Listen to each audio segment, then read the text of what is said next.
Hey guys, Ivan here, and in this video we got something really interesting and also very exciting, and that's, as you guys know, Samson Dauda, who is doing the Prague Pro as well. By the way guys, as you can see, there is no FaceTime today. You guys get to take a break from my face for a little. I went to Croatia, my girlfriend is competing here. I brought my laptop with me. I planned on not working for the whole weekend, but this happened. I had to cover it. Also, I don't know if you guys saw, but Greg Doucette made a full reaction video to my video about Mike Sommerfeld, or Mike Sommerfeld training with Eric Janicki, and he actually gave me a really nice, really solid shout out. I was so surprised, to be honest, and I saw him comment on my videos before. I don't know if it's him or somebody else who is running his profile, but somebody, maybe his brother Steve, who is editing all the videos, maybe he's watching my channel, I'm not sure, but anyways, this was a great promotion, so thank you, Greg, one more time. Hopefully this helps me to surpass Nick Strength and Power, but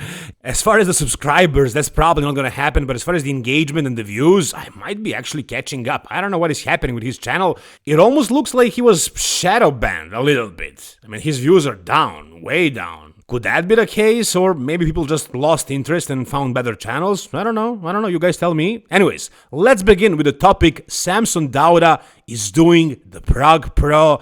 And when I saw this, guys, at first I was like, hell yeah, I'm so excited about this one. We have another awesome show, another really awesome Prague Pro. They did it again. Last year it was super exciting because of Chris Bumstead. This year we have Keon Pearson and Samson Dauda and Martin Fitzwater as well. This is gonna be one hell of a show, and I don't know what to do. Should I actually go and watch this show live? But if I do that, I won't be able to make a lot of content, so I'm really not sure what to do, but I will see about that. Anyways, it's gonna be one hell of a show. Samson Dauda is in, and once again, when I saw this, I was like, this is so exciting, this is amazing, but then I started to think about, why is Samson Dauda actually doing this?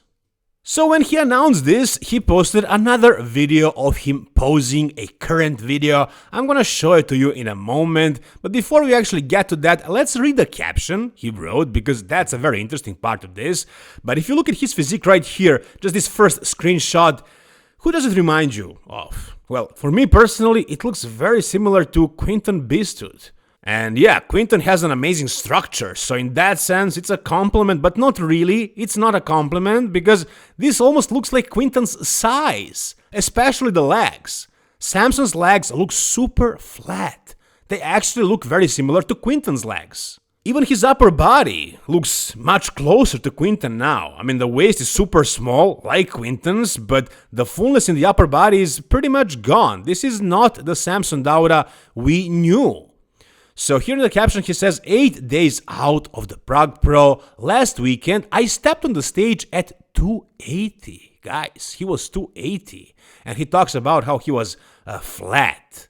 He wasn't flat if he was 280. I was like, when he said he was flat, I thought maybe his weight was similar. And that's why he thought he was flat, because his weight is the same and he just looks smaller. That would make sense. That would explain that he was actually flat. But if he was actually 280, which is like 20 to 25 pounds less than his usual weight, guys, that means one thing. The body fat percent was the same as usual. Probably, maybe a little bit better, but because of the lack of the fullness, it didn't really show, so I don't know if it was better.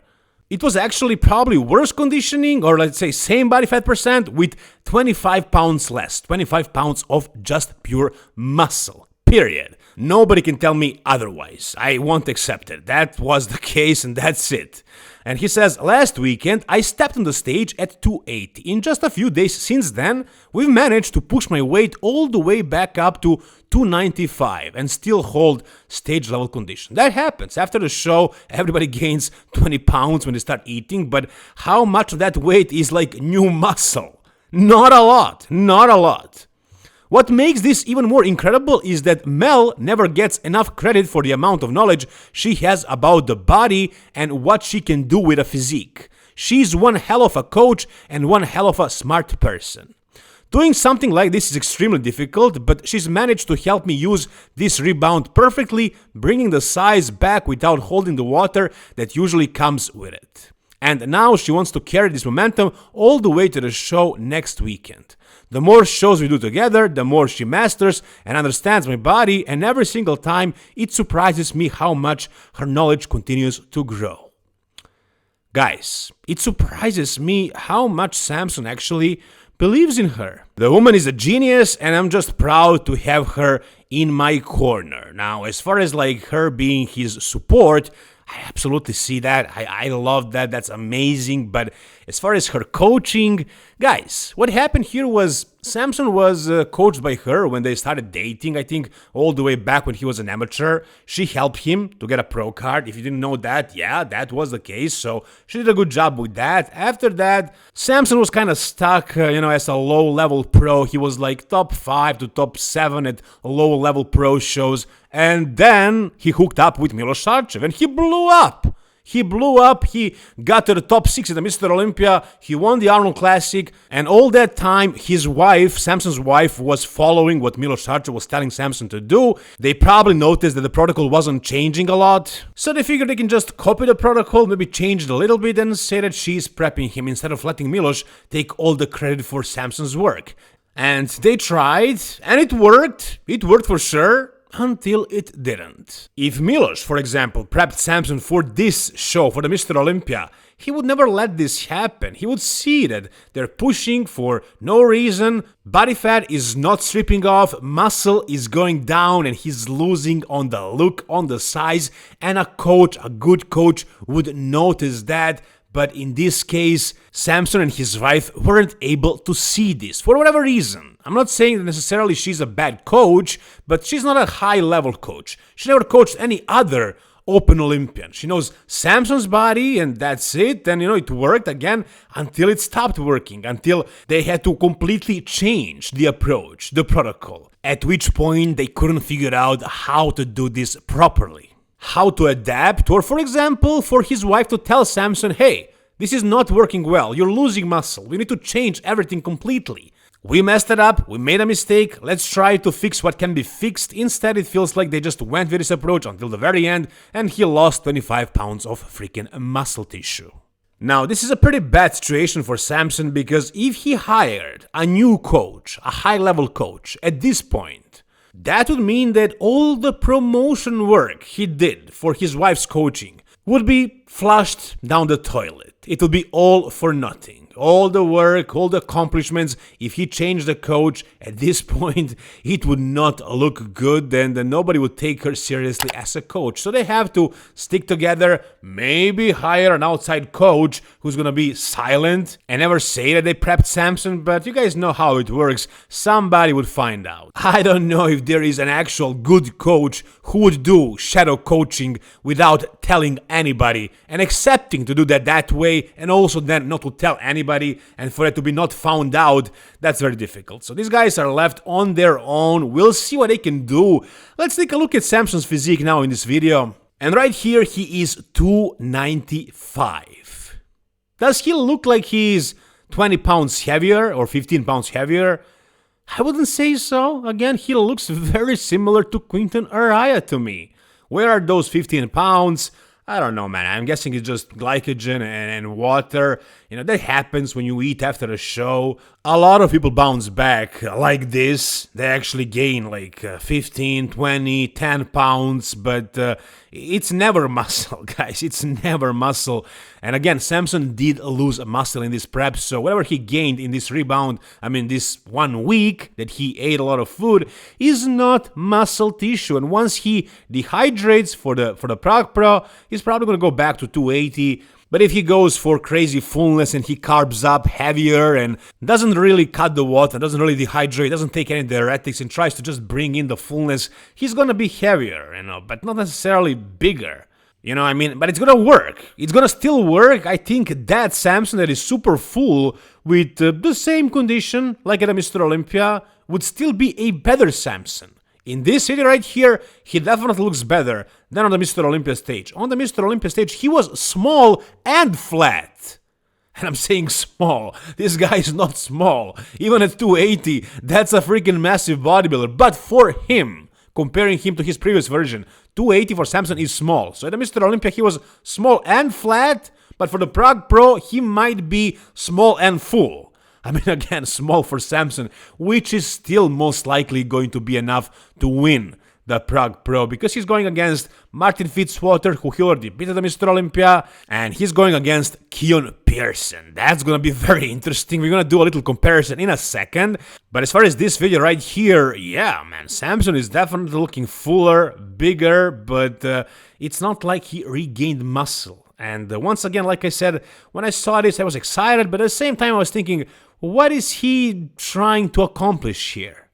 This really looks like he's just trying to tell us, to prove to the world that he didn't really lose muscle, that he actually just was flat, as he says.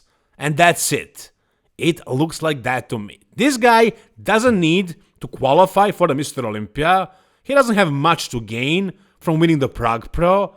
The only thing he has is to maybe finish this competitive year with a victory, and also to prove to the world that he didn't lose the muscle, which he's going to fail to prove, because he definitely lost muscle. And when I say prove that he didn't lose muscle, it also means prove that his wife is still a good coach. Because she's being blamed way more than Samson, because Samson is not coaching himself. He has been really persistent in telling us, letting us all know that it is his wife who is coaching him. He wants everybody to know this. They're promoting her coaching services like crazy.